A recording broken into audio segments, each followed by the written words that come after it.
नमस्कार, मैं आपके साथ केके राणा। इंडिया वॉइस देख रहे हैं आप।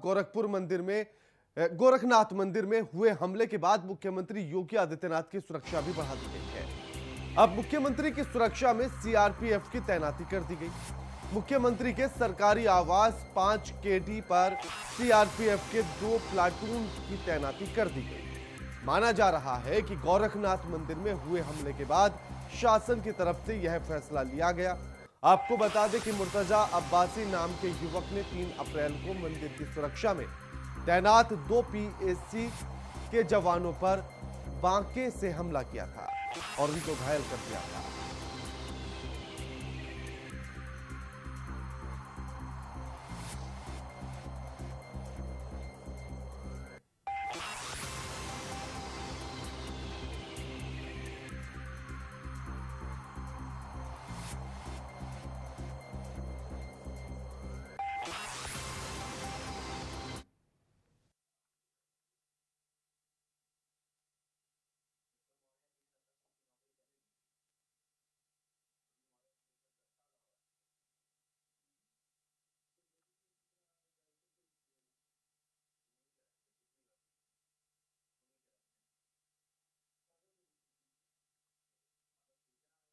हमारे साथ हमारे संवाददाता प्रियम पाठक जुड़ गए हैं। प्रियम, मुख्यमंत्री योगी आदित्यनाथ की सुरक्षा को बढ़ा दिया गया है। किस तरह से पूरा प्लान किया गया और क्या कुछ जानकारी है इसको लेकर?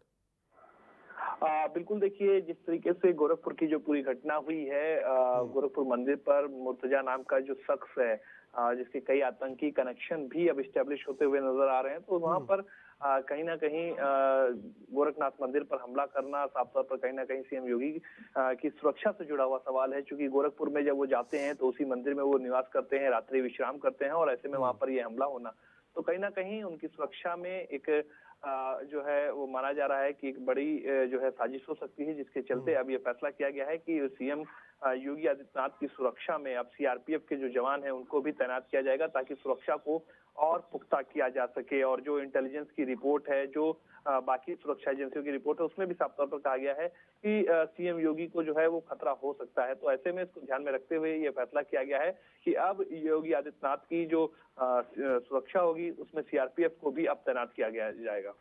ये एहतियात के तौर पर सुरक्षा बढ़ाई गई है या उससे पूछताछ में कुछ ऐसी जानकारी मिली है जिसके चलते देखिए, सुरक्षा बढ़ाई गई? पूछताछ में जो जानकारी मिली है और जो जो चीजें जांच में सामने आई हैं, उनके आधार पर इस बात का फैसला लिया गया है। कहीं ना कहीं सीएम को खतरा हो सकता है, इसको ध्यान में रखते हुए ही ये पूरा फैसला किया गया है कि जो सीएम की सुरक्षा है उसको और बेहतर किया जाए, ताकि आने वाले अगर कोई भी इस तरीके की चीजें होती हैं, क्योंकि जिस तरीके से आप देखिए दोबारा सीएम जो है योगी जो है दोबारा मुख्यमंत्री बने हैं, और ऐसे में कहीं ना कहीं जो घटना भी हुई गोरखपुर की, तो वो कहीं ना कहीं और इस और साफ इशारा कर रही कि उनके ऊपर एक बड़ा हमला हो सकता है या उनके ऊपर लोगों की साजिश हो सकती है। तो उसको ध्यान में रखते हुए ही ये पूरा फैसला किया गया है।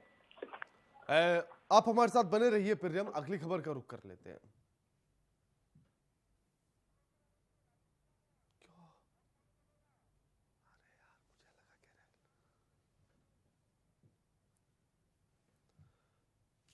और आपको बता दें कि 3 अप्रैल को 2 पीएससी के जवानों पर हमला हुआ था, जिसके बाद से मुख्यमंत्री की सुरक्षा को बढ़ा दिया गया है। हमारे साथ हमारे संवाददाता प्रियम जुड़े हुए हैं।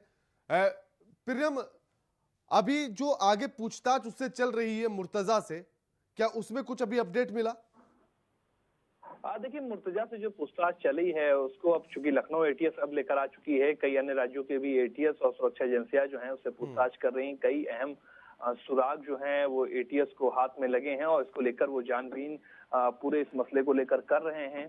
देखना होगा क्या कुछ चीजें और भी निकल के सामने आती हैं, लेकिन फिलहाल अभी कई आतंकी संगठनों के साथ में उसके कनेक्शन होने की जो कयास हैं वो लगाए जा रहे हैं। जो जानकारी मिली है उसके मुताबिक इस तरीके की चीजें हो सकती हैं। तो सभी पहलुओं को फिलहाल अभी जो एटीएस है वो देख रही है, सुरक्षा एजेंसियां जो हैं वो देख रही हैं, और पूरा ये एक प्रयास किया जा रहा है कि इस तरीके के जो मुर्तजा को पकड़ा गया है तो उसके साथ में और भी चीजों का पता लगाया जा सके कि आखिर इस घटना को कैसे अंजाम हुआ, किसने दिया है, और क्या ये पूछे पूरा मकसद रहा है। जिस तरह से जो अभी खबरें निकलकर सामने आ रही हैं और बताया जा रहा है कि वो कट्टरपंथी वाली वीडियोस देखता था, इसको किस तरह से देखा जाए कि एक आईआईटी इंजीनियरिंग करने वाला छात्र एक इस तरह से कट्टरपंथ की तरफ चला जाता है? बिल्कुल, देखिए ये जाहिर सी बात है कि ये सभी चीजें जो हैं कहीं ना कहीं जरूर जो है इस ओर इशारा करती हैं कि कहीं ना कहीं वो दूसरों के संपर्क में था और वहीं से उसने पूरी बाकायदा ट्रेनिंग ली है, जिस वजह से ये पूरी घटना हुई है, उसका ब्रेन वॉश किया गया। तो ऐसे लोगों के वो संपर्क में था, इस तरीके की चीजों की भी जानकारी निकल के सामने आई है।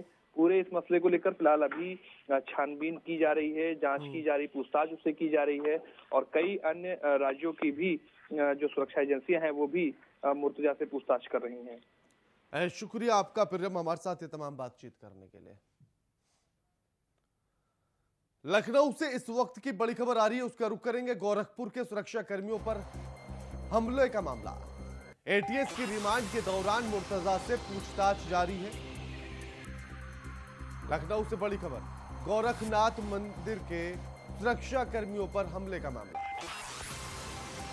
जिसमें एटीएस की रिमांड के दौरान मुर्तजा से पूछताछ जारी है। जो पूछताछ उससे अभी भी की जा रही है। आरोपी के मोबाइल से कई संदिग्ध नंबर बरामद किए गए हैं। इन नंबरों के आधार पर 40 लोगों को की जो लिस्ट है वो तैयार की गई है, इनको लिस्टेड किया गया। 40 से ज्यादा संदिग्धों की एटीएस ने लिस्ट को तैयार कर लिया। अब ऐसे में एटीएस और एसटीएफ संदिग्ध की जांच में जुटी। 7 जिलों से 12 लोग हिरासत में लिए गए, पूछताछ जारी है।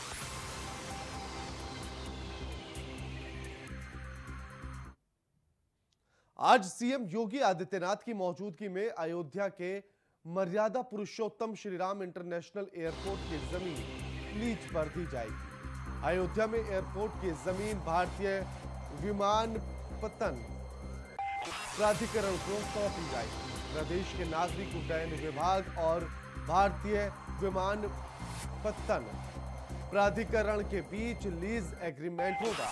अयोध्या में 525 करोड़ की लागत में तैयार हो रहे एयरपोर्ट का काम इन दिनों काफी तेजी से चल रहा है। अयोध्या स्थित श्रीराम इंटरनेशनल एयरपोर्ट को अभी तक अंतर्राष्ट्रीय स्तर का दर्जा नहीं मिला, लेकिन राज्य सरकार अंतर्राष्ट्रीय मानकों के तहत तैयारी करवा रही है ताकि उड़ानें शुरू होने से पहले ही एयरपोर्ट को अंतर्राष्ट्रीय स्तर का दर्जा प्राप्त हो सके। यही कारण है कि जमीन भारतीय विमानपत्तन प्राधिकरण को सौंप दी जा रही है और ये लीज पर दे दी जाएगी।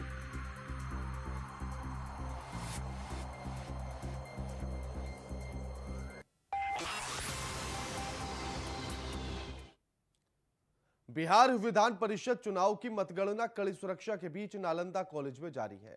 बिहार शरीफ के अनुमंडल पदाधिकारी कुमार अनुराग ने बताया कि मतगणना के दौरान मतगणना के लिए 14 टेबल लगाए गए, जिस पर 2-2 मतगणना पर्यवेक्षक की देखरेख में मतगणना का काम हो रहा है। साथ ही उन्होंने बताया कि मतगणना केंद्र के अंदर किसी भी शख्स के मोबाइल ले जाने की अनुमति नहीं है, यानी कि उस पर प्रतिबंध है।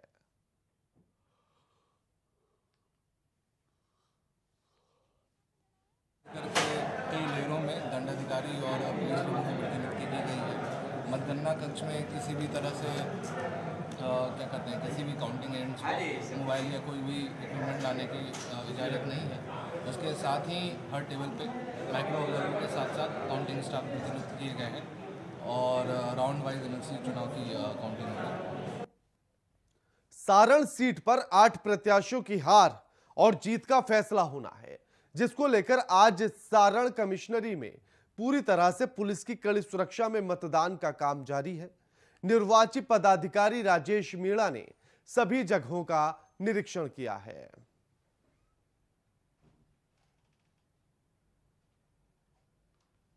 सारण में 8 प्रत्याशियों का एमएलसी के मतगणना का कार्य शुरू हो चुका है, जिसके भाग्य का फैसला आपको देर शाम तक मिलने की उम्मीद है। वहीं आपको बता दें कि सारण सीट पर 8 प्रत्याशियों की हार जीत का फैसला होना आज तय है, जिनमें निवर्तमान विधान पार्षद सचिदानंद राय जो कि निर्दलीय हैं इस बार, और भाजपा के प्रत्याशी धर्मेंद्र कुमार सिंह हैं, राजद के प्रत्याशी सुधांशु रंजन हैं, इंडियन नेशनल कांग्रेस के प्रत्याशी सुशांत सिंह हैं और विकासशील इंसान पार्टी के प्रत्याशी बाल मुकुंद चौहान, निर्दलीय मैनेजर सिंह और लालू प्रसाद यादव, संजय कुमार सिंह शामिल है। अब देखना यह है कि जीत का सेहरा आखिर किसके सर आज सजेगा। छपरा से इंडिया वॉइस के लिए मैं मनोरंजन पाठक। बिहार विधान परिषद चुनाव 2022 रोहतास और कैमूर का मतगणना जारी है, जिससे पहले रोहतास जिलाधिकारी धर्मेंद्र कुमार ने जायजा लिया और उसके साथ ही सुरक्षा को लेकर कई निर्देश दिए हैं। पूरी जांच के साथ ही प्रत्याशी और उनके प्रतिनिधियों को अंदर जाने की अनुमति है। विधान परिषद चुनाव 2022 को लेकर आज सासाराम तकिया मतगणना केंद्र पर भी हम उपस्थित हैं, जहां मतगणना का कार्य शुरू है। रोहतास जिला पदाधिकारी धर्मेंद्र कुमार ने अभी थोड़ा देर पहले ही इसको लेकर जायजा लेते हुए कई आवश्यक निर्देश दिए हैं। वहीं सुरक्षा को लेकर तमाम व्यवस्था किया गया है। किसी भी व्यक्ति को पूरी जांच के बाद ही अंदर जाने का प्रवेश है। हालांकि चप्पे चप्पे पर पुलिस बल की भी तैनाती की गई है, मजिस्ट्रेट की भी तैनाती की गई है। बिहार विधानसभा चुनाव 2022 रोहतास एंड कैमूर को 4 अप्रैल 2022 को चुनाव मतदान हुआ था, जहां आज मतगणना 7 अप्रैल 2022 को है और मतगणना को लेकर पूरी तरह से तैयारी किया गया था और इसको लेकर रोहतास जिलाधिकारी धर्मेंद्र कुमार ने जायजा के साथ ही मतगणना कार्य सासाराम में शुरू कर दिया गया है। सासाराम से बिहार विधान परिषद चुनाव 2022 के मतों की गिनती का काम जारी है। गया शहर के मानपुर प्रखंड स्थित जगजीवन कॉलेज के प्रांगण में मतगणना चल रही है।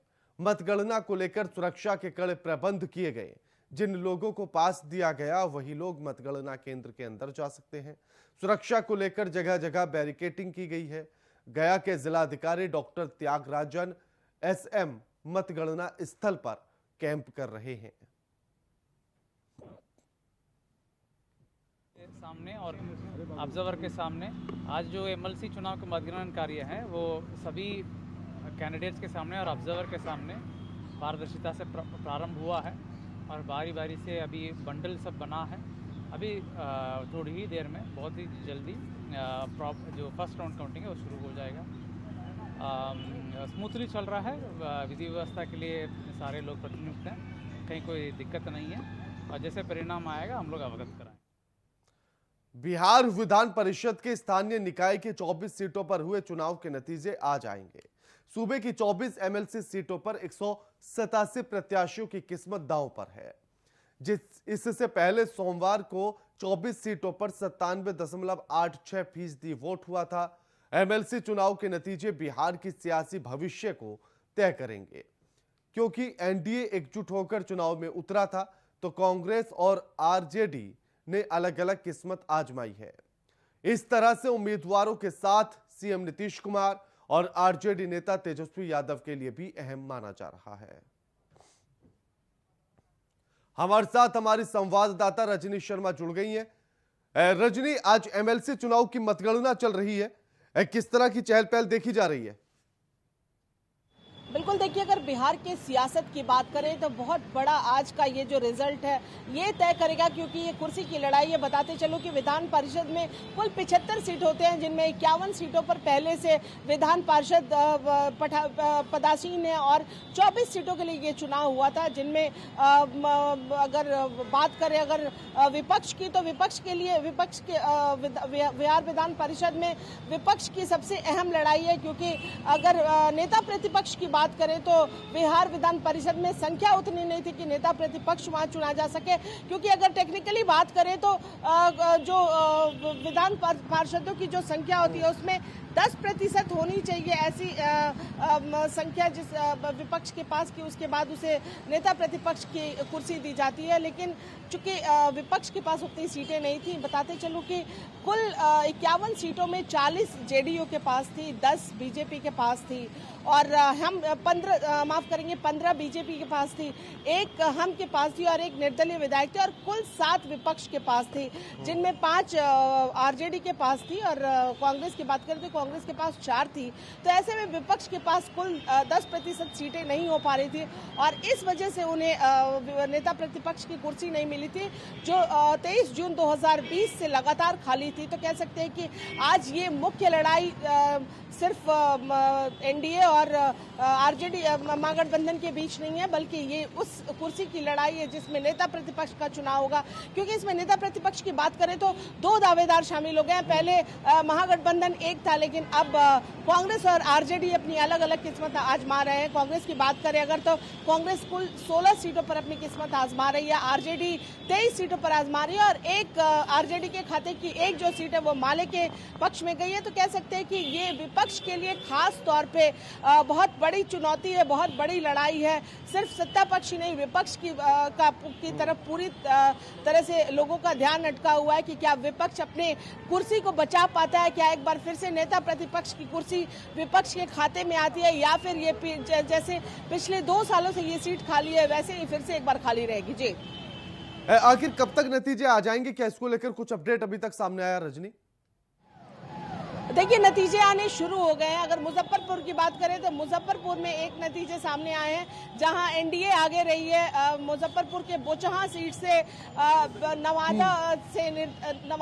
नवादा में निर्दलीय आगे हैं, तो बोचहा में जेडीयू की सीट ने इस सीट को जीता है। तो कह सकते हैं कि रिजल्ट धीरे धीरे छनकर सामने आने लगे। अभी पहले सीट का ऐलान हुआ है जिसे जेडीयू ने जीता है, यानी एनडीए ने जीता है। तो अब ये लड़ाई उस बात को लेकर है कि क्या विपक्ष इस बार जो अपने किस्मत आजमा रहा था, उनके किस्मत में विपक्ष की कुर्सी भी, नेता प्रतिपक्ष की कुर्सी भी बचती है, या फिर एक बार फिर से वो वैकेंट रहती है। और एनडीए के लिए ये लड़ाई है कि जो सीटों के बंटवारे को लेकर इनका वीआईपी पार्टी के साथ जो लड़ाई शुरू हुआ था, क्या उस वीआईपी पार्टी को से जो द्वंद्व इनकी शुरू हुई थी उसे बचा पाते हैं या नहीं बचा पाते हैं? क्योंकि बीजेपी के साथ ये लड़ाई शुरू हुई थी और इसके बाद वीआईपी पार्टी से नेता मुकेश सैनी को निष्कासित भी करना पड़ा था एनडीए से। तो कह सकते हैं कि सत्ता पक्ष के लिए के साथ साथ ये विपक्ष के लिए भी आज बहुत बड़ी चुनौती है। तो ऐसे में यूं माना जाए कि वीआईपी पार्टी के लिए भी ये एक अहम चुनाव है।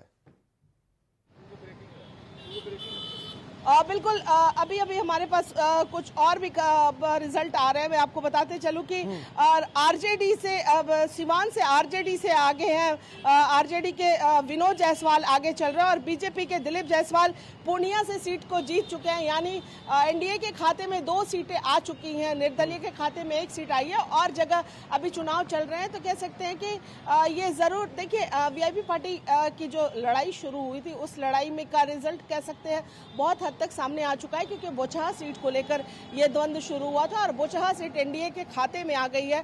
तो अब ये देखना होगा कि आगे और किस तरह के रिजल्ट आते हैं, किस तरह के रुझान आते हैं, क्योंकि आज की पूरी सियासी पारा इस विधान परिषद के चुनाव पर ही टिकी हुई है कि इस 24 सीटों में इस ऊंट किस करवट बैठता है, विपक्ष अपनी किस्मत में कहां तक सफल हो पाता है। और एनडीए की जो ताकत है, चूंकि 12 सीटों की बात थी, तो ये 24 सीटों में बीजेपी और जेडीयू और सरकार बनाने के बाद ये जो विधान परिषद का चुनाव है, तो ये अपनी कितनी आजमाइश कर पाते हैं। बिल्कुल बिल्कुल, शुक्रिया आपका रजनी, हमारे साथ ये तमाम बातचीत करने के लिए।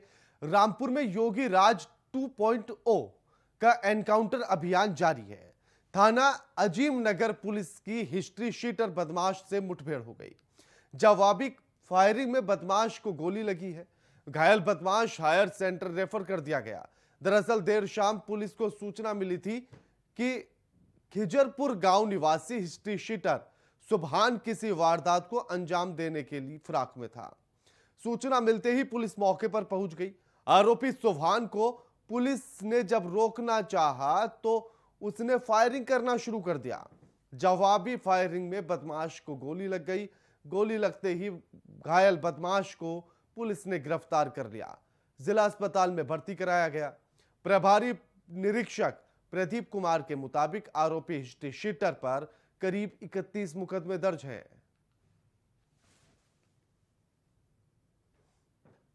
के पास मैं पुलिस के चेकिंग कर रहे थे, तभी एक व्यक्ति आता हुआ दिखाई दिया। उन्होंने रुकने का इशारा किया, लेकिन उस आदमी ने पुलिस पर फायरिंग कर दी। जवाबी फायरिंग में वह व्यक्ति घायल हो गया। उसके पास से एक 315 बोर का तमंचा और 2 अदद कारतूस मिले। गिरफ्तार होने पर उसने अपना नाम सुभान उर्फ पप्पू पुत्र अफसर अली निवासी ग्राम खिजरपुर थाना जिमनगर जनपद रामपुर बताया।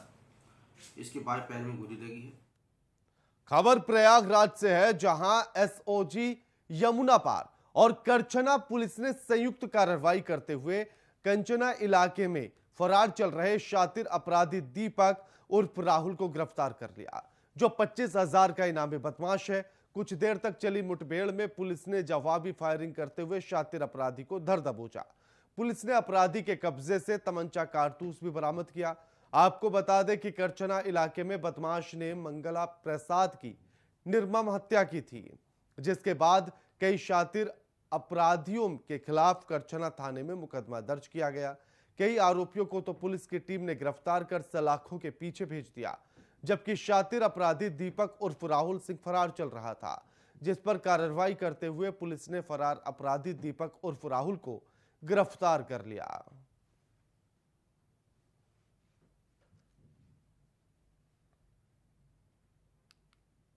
बुलंदशहर में नगर कोतवाली पुलिस और बदमाशों के बीच मुठभेड़ हो गई। इस मुठभेड़ के दौरान बदमाशों ने पुलिस पर फायरिंग की। जवाबी फायरिंग में शातिर बदमाश रिहान घायल हो गया। बदमाश रिहान और साथी सुहेल को गिरफ्तार कर लिया गया। बीते 6 अप्रैल को भी रिहान ने अपने साथी सुहेल के साथ नगर कोतवाली क्षेत्र में लूट की असफल वारदात को अंजाम दिया था। दोनों बदमाश पिछले काफी दिनों से फरार चल रहे थे। पुलिस ने गिरफ्तार बदमाश से चोरी की बाइक समेत भारी मात्रा में असलहा बरामद किया।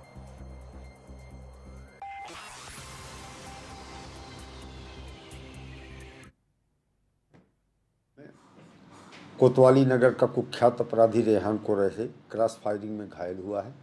उसके कब्जे से मोटरसाइकिल, तमंचा, कारतूस आदि बरामद हुए हैं। इसका दूसरा साथी सुहेल, जो मौके से भागने में सफल हो गया था, सुबह लगभग 5 बजे के आसपास गिरफ्तार किया गया है।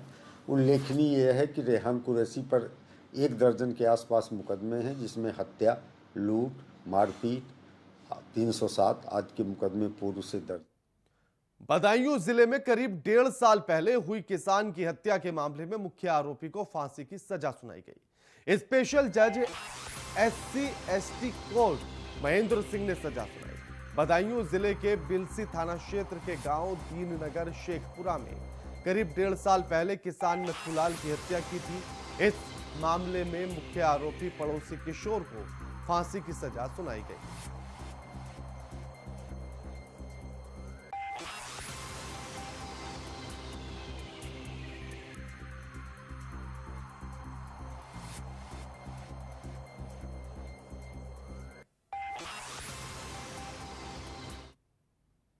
बुलेटिन में फिलहाल इतना ही। नमस्कार।